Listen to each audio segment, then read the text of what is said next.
तभी अचानक कोई आदमी आता है और मेरे मुंह पर हाथ रख देता है और एक हाथ से मेरे दोनों हाथों को पकड़कर मेरे साथ ज़बरदस्ती संबंध बनाने लगता है।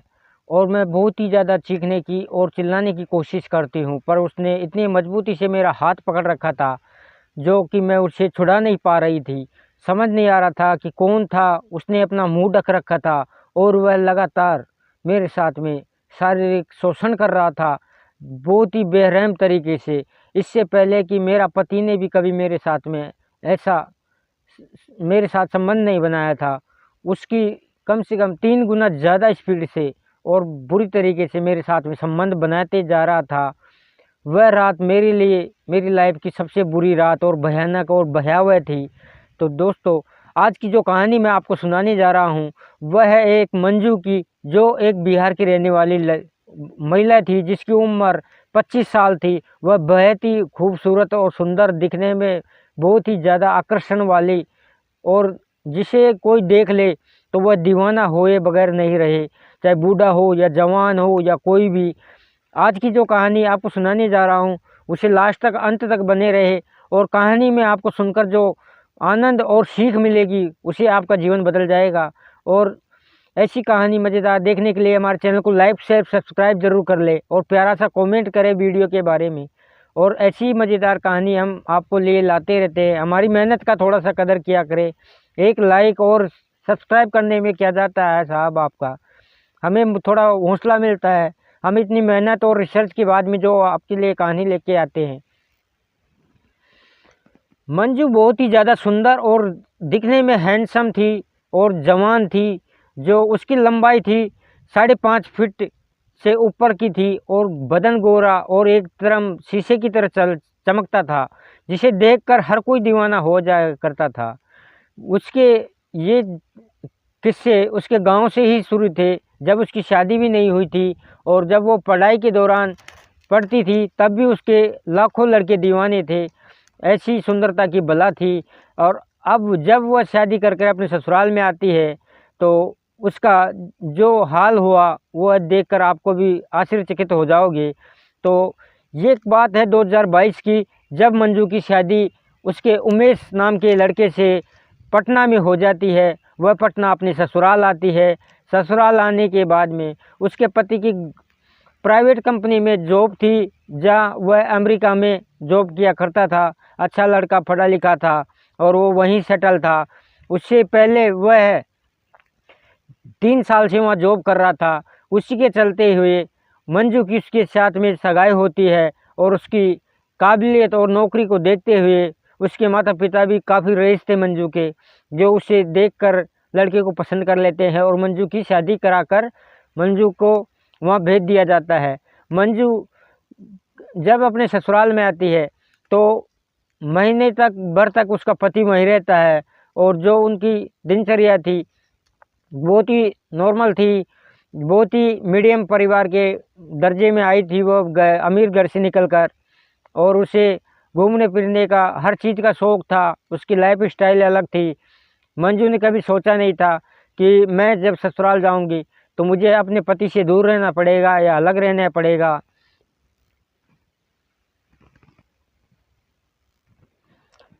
मंजू जब शादी कर कर अपने घर से विदा होकर ससुराल आती है, तो उसकी जब सुहागरात होती है, तो सुहागरात के दौरान उसके पति और उसके दोनों के बीच में अच्छा खासा प्यार था। तो दोनों ही हम बिस्तर होते हैं, और उन्होंने रात को अच्छे तरीके से सुहागरात मनाई। उसमें उनका 2 बार का राउंड था जो उन्होंने पूरा किया, और वह सो चुके थे। और पति बाहर काम किया करता था, उसकी दिलचस्पी इन चीज़ों में नहीं थी। वो एक सज्जन और सुशील लड़का था, उसका इन चीज़ों से बहुत ही ज़्यादा लगाव नहीं था, पर उसकी मजबूरी थी कि सुहागरात थी तो उसे मनानी पड़ी। और वह मनाते हुए उसकी 1 महीने की छुट्टी थी। शादी से वो 15 दिन पहले आया था और 15 दिन बाद में ख़त्म होनी थी, पर उसको उसकी जॉब की जल्दी थी। इसी वजह से उसे शादी की कई रस्में पूरी करने में 10-15 दिन निकल चुके थे, और वह अब उसकी बारी आती है तो वह अपनी कंपनी जॉब के लिए निकलने की तैयारी में हो जाता है। पत्नी उसे कहती है कि आप मुझे भी ले चलिए, मुझे एक अकेला नहीं रहना है।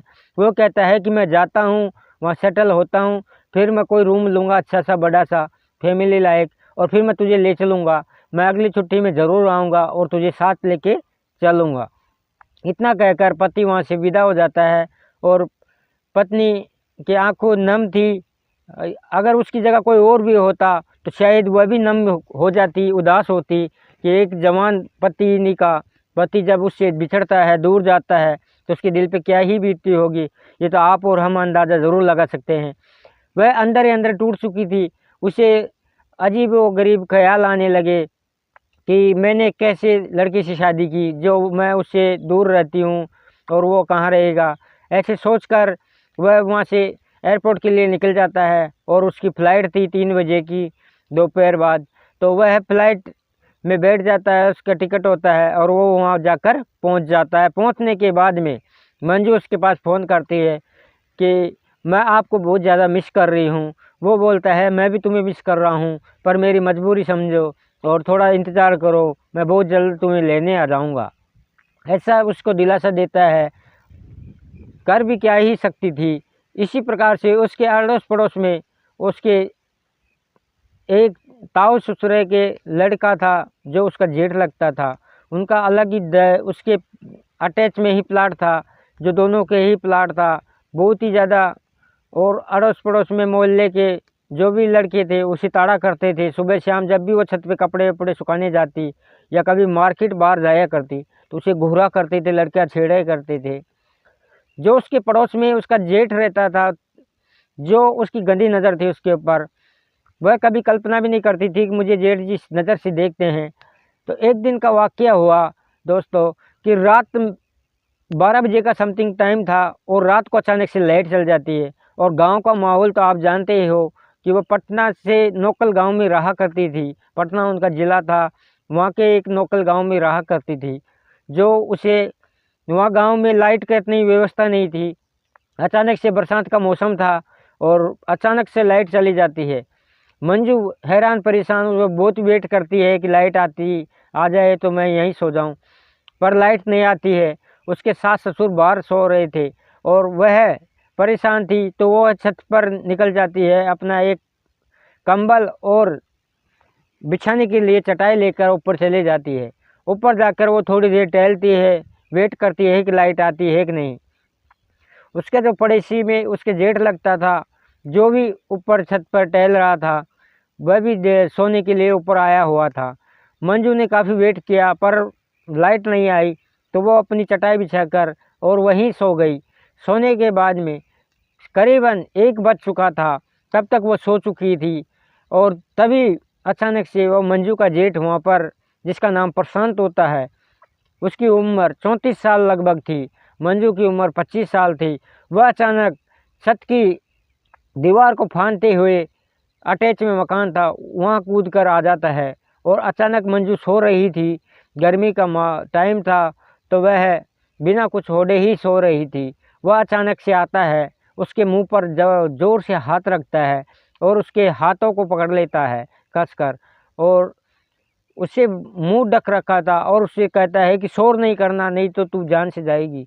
ऐसे उसको डरा देता है और वह धीरे से उसके साड़ी को ऊपर करने लग जाता है।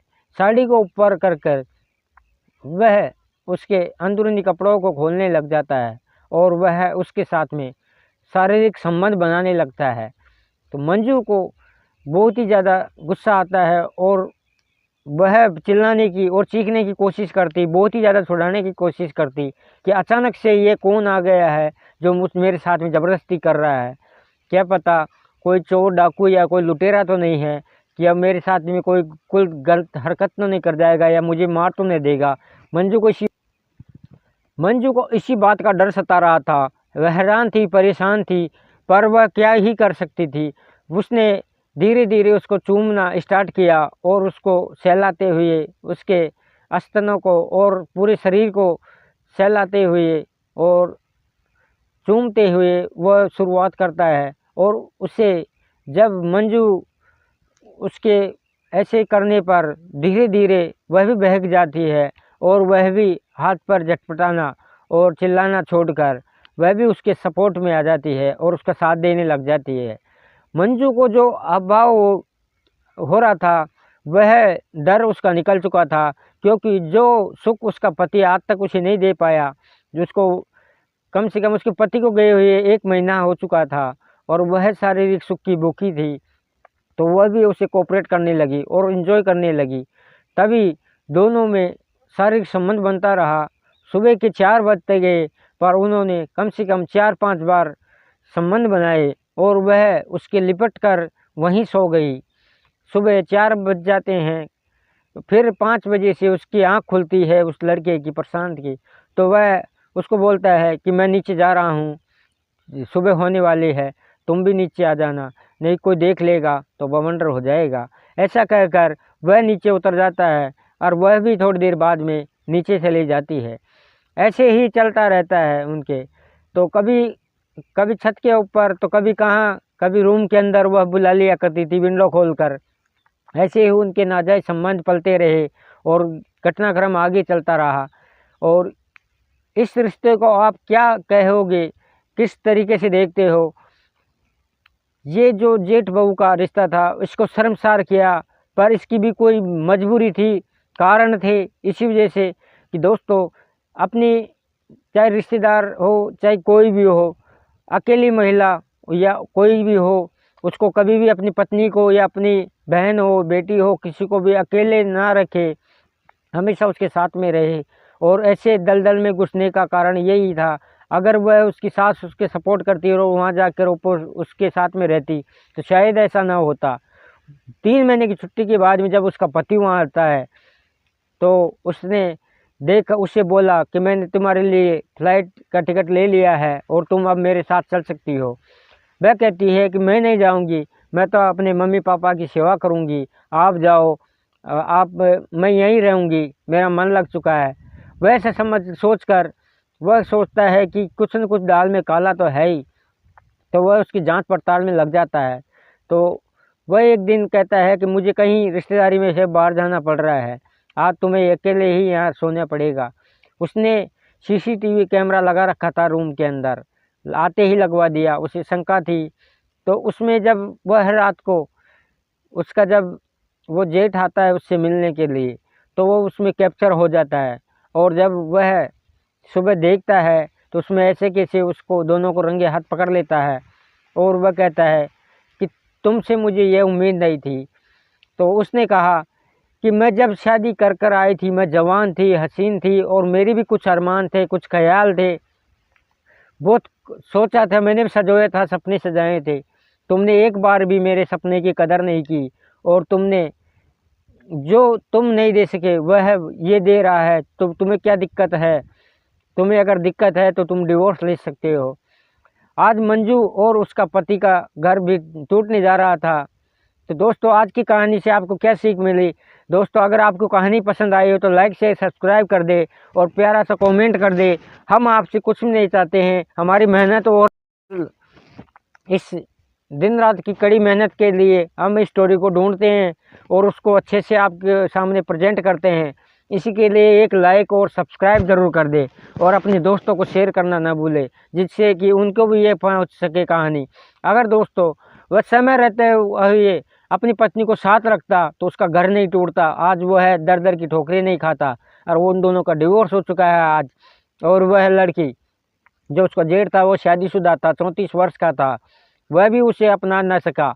और आज जो मंजू के साथ में हो रहा है वह अब दूसरी जगह गई है, जो एक 40 साल का आदमी है बुजुर्ग, उसके वो दोबारा उसकी गोना हुआ है और उसकी लाइफ ख़राब हुई। उस लड़के को तो कोई और भी मिल जाएगी। पर दोस्तों इसमें आप किसको जिम्मेदार मानते हो? आप कमेंट सेक्शन में ज़रूर बताना, मुझे अपनी राय ज़रूर देना कि किसकी गलती थी। नमस्कार दोस्तों, मैं धर्मवीर आपसे इजाज़त लेता हूँ, मिलता हूँ नेक्स्ट वीडियो में, तब तक के लिए जय हिंद, वंदे मातरम।